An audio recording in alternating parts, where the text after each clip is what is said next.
What is going on, guys? Noah Brewer here again with another video. Today I'm going to do something a little bit interesting. A couple weeks ago I decided, just kind of like as a gift to all the clients, that I would run through every single one of their stores. It's probably about 80 of them, and review them and make sure that they were all set up properly, which, by the way, I have a course that teaches the clients how to set up their store. That's not one of our responsibilities, so sometimes I like to go in and just make sure that they're okay. And that's exactly what I did. We had them all in the Google Sheet, and I wrote down every single issue in each store. So all my clients basically got a revamp to make sure that they were all set up properly, which was nice. But I thought it would be cool to kind of take the common issues that I saw throughout most of them and make a video about them. Now, the good news is maybe only about 20 to 30% of my clients actually had things wrong with their stores, but a lot of the things that they did have wrong were common issues, and that's basically what I'm going to be covering in this video. So I have like a big Google slide with all the common issues here, and we'll go down them one by one. But before we get into that, I want you to understand, before I tell you what's considered wrong in my book, I want you to understand what's considered right in my book. So I'm not going to show super specific stuff, but I'll give you sort of a rundown of what I'm looking for when it comes to reviewing these stores. And there's a lot more detailed, tiny things that you'll see as we progress through this video. But just as an overview,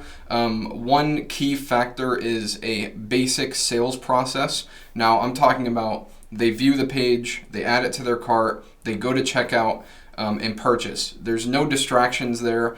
They could even view the page and go straight to the checkout. That's perfectly fine as well. It's all about preference. It's not going to work any better or any worse. You can do either or. Another thing is apps. So there's only 2 apps that I really recommend having. Not that you can't have more, you can most definitely have more, but I like to lay low on the apps. I like to stick to only what matters, only what actually helps with conversions. And the main 2 apps that I like to have is a review app, which I'll add that on the products that you test, you want to have 20 or more reviews. And the other app is a currency converter app, which we'll get into later.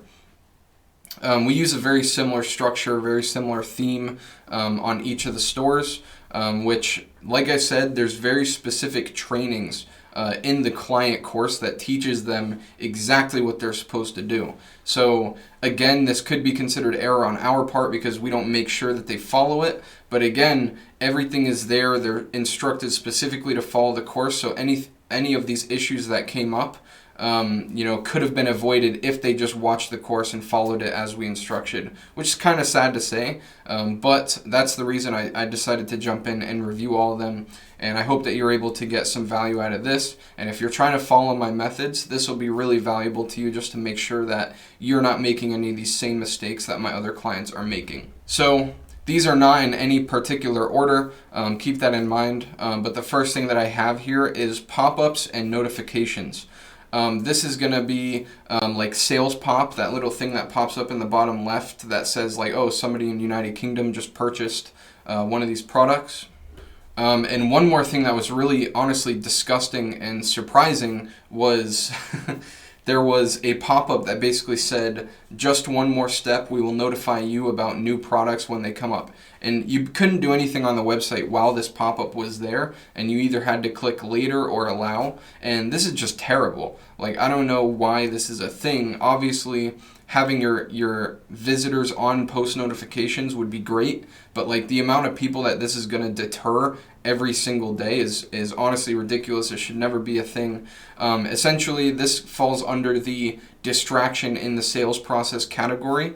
I like to minimize distractions and just keep things simple. View the page, add to cart, checkout. Like, there should be no other buttons that they have to click to be able to purchase the product. So the next one, and this is one of the more common ones, and it is not having free worldwide shipping. I was honestly surprised to see that my clients weren't doing this, because it is one of the most important things, especially when you're targeting worldwide, is to have free shipping. Some people would disagree. Some people will say that you can have one free shipping option and then another paid one, which I'm perfectly okay with that. But I'm more talking about people that only had paid shipping. Honestly, with drop shipping, you're marking the price of the product up either way. you might as well include shipping in the price. That's how I see it. And honestly, it just looks good, and charging for shipping could be a reason for a higher bounce rate on a checkout page. So it's like, why not just include it in the price? If you really need to charge for shipping, just include it in the price and offer free shipping. And yes, this does affect conversion rate. Like, this is one of those things that will directly cause you to struggle. Like, a lot of these things are just like kind of minimal things, like the sales pop thing. Like, that's not going to cause you to struggle. It's just a little bit annoying. And another thing to note about that is it's also against Facebook's policy to do that as well. Their data sharing policy, you're not supposed to share the names of your customers. It might even be against the law.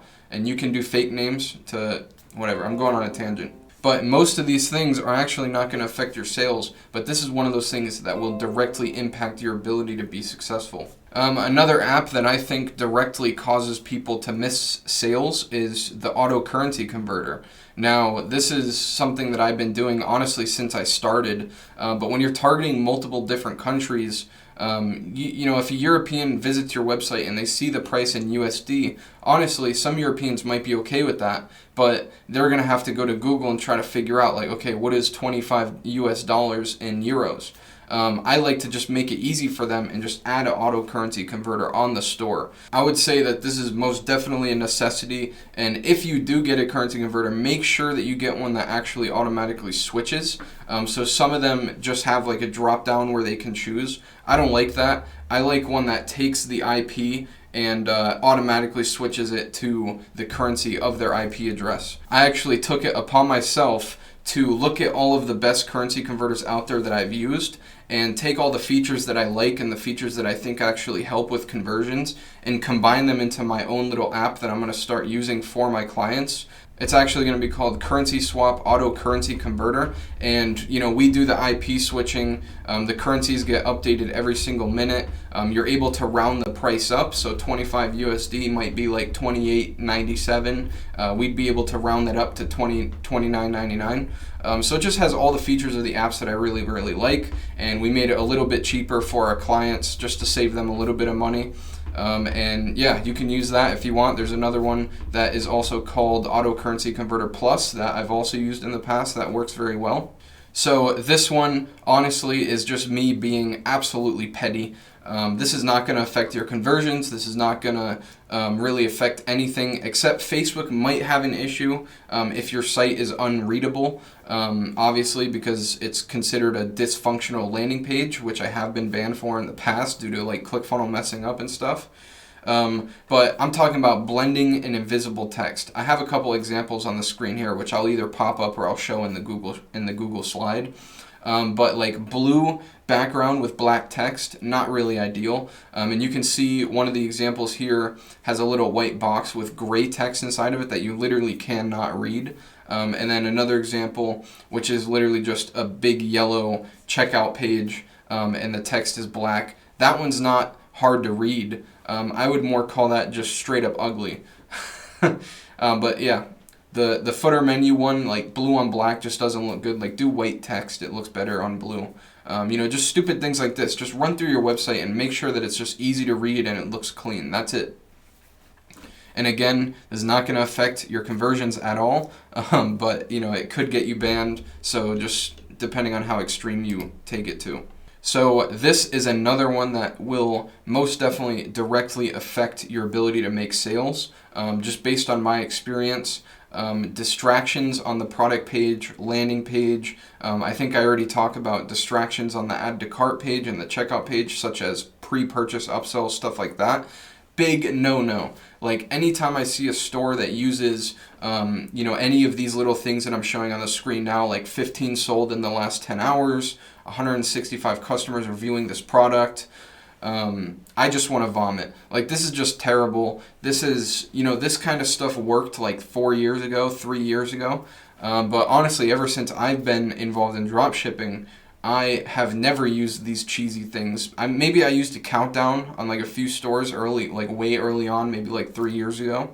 But definitely not anymore. Like, this is just cheesy marketing tactics. Honestly, you're not fooling anybody. I also have a video on scarcity. I don't remember what it's called or anything, but I've talked about this so many different times in the past. This kind of stuff is honestly just a distraction. It makes your website look like a total scam. Like, people are not stupid to fall for this. If you say, another thing to keep in mind also is it's also like false advertising. You know, you're saying 15 sold in the last 10 hours, which 90% of the apps out there are not using real data to push that onto your site. If you're using real data to push the information to your product page, it's probably not the worst thing in the world, but like, if it's fake, just don't even bother. Same thing with countdown timers, like especially with drop shipping, you're most likely not going to do a limited time sale, so don't try to act like you are.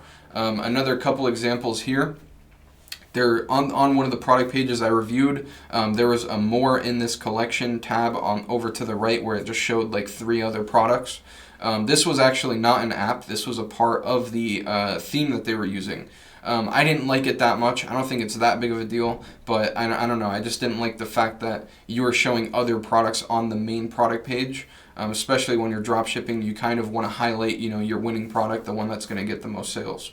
Also, there is, I don't really know what this is or what app this was, but there's a I agree with the terms and conditions little checkbox under the add to cart button. There's just absolutely no need for this. I've never seen this honestly before this. So if you do have that for some reason, I would just get rid of it. This one is interesting that I think is like, it's like iffy whether or not it's a huge deal. But the shipping phone number being required. I saw this quite a bit, and by my preference, I would like to have the shipping phone number as optional. I think the reason why people make the shipping phone number required is because we're targeting worldwide, and some countries actually require you to add a phone number when you're in AliExpress trying to ship the product, or if you're using a fulfillment, they could even require a phone number as well. Which in my case, I would say just put your phone number on there. It's not that big of a deal if they do require a phone number. And if any issues come up, they just call you and you tell them, you know, you're shipping to one of your customers and yada yada. I have split tested this, by the way. Like, I know it's a stupid thing to try to split test, but I have a reason for it. I was trying to get more opt-ins when I was testing out SMS Bump. If you don't know what SMS Bump is, it's basically an SMS automation, kind of like abandoned cart type of thing. So I was wondering if we made shipping phone number required, if that would get us more opt-ins and more conversions through SMS Bump, which it did. But what it actually did was it messed up the conversion rate of the actual store. I don't know, maybe people just didn't want to put in their phone number instead of their email. I don't know, but that's why I think it should be optional, because I've already split tested this. I know that having a required shipping phone number already reduces conversions. So this is what we were talking about earlier, apps interrupting the sales process. Overall, big no-no in my book. I'm talking about pre-purchase upsells, like upsells that you're showing before they even purchased. I recommend to just stay away from those completely, because the whatever money that you're going to make from the people that do choose the pre-purchase upsell, you're probably going to lose that money by people just being turned off and leaving your site and abandoning their cart. I speak obviously from experience. I've already tested this numerous times, and honestly, I've never been able to get pre-purchase upsells to actually work. Like, it would drop the conversion rate to an amount that didn't make the upsells worth it, if that makes sense. This is one example that I pulled from one of the stores that actually had a quantity breaks app. It's not Quantity Breaks that I have an issue with. I think Quantity Breaks is a great app to use. The thing that I had an issue with was the add to cart button was under the quantity breaks. So like, you had to scroll on the screen a little bit to just click the add to cart button, which I thought was really dumb. It should be clear how they move forward to the next step of the sales process right when they view the page. They shouldn't have to scroll to click the add to cart button. So Quantity Breaks, great app. You can increase your average order value using that app. Just don't position it weirdly on your website to where it stops the sales process or interrupts it in any way. One other thing that I do want to mention, this isn't really a common issue, I only saw it once, but one of the stores had no legal pages in the footer or anywhere on their website. So I'm talking about the terms and conditions, your refund policy, your privacy policy. Those are the 3 main ones.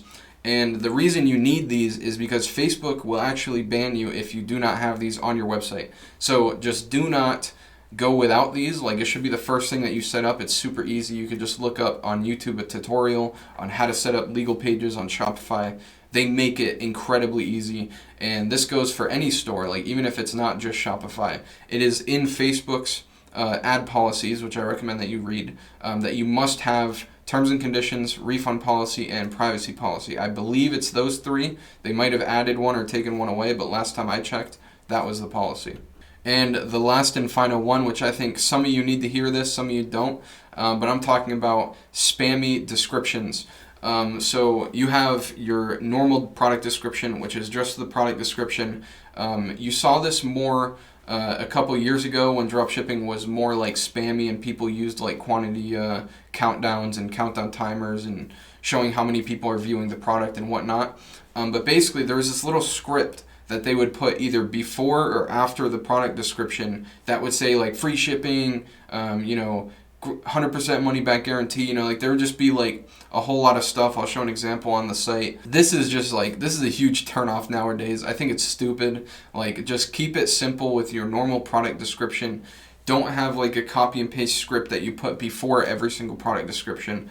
It's just going to waste your customers' time. If they're looking at the product description, they don't want to see a big security badge, 100% guarantee, made in the USA, which, by the way, is a straight up lie. If you're drop shipping from China and you're putting made in the USA on your website, you're an idiot, straight up lying to people, which you should never do. But yeah, I think that covers all of the most common mistakes that I saw with my client stores.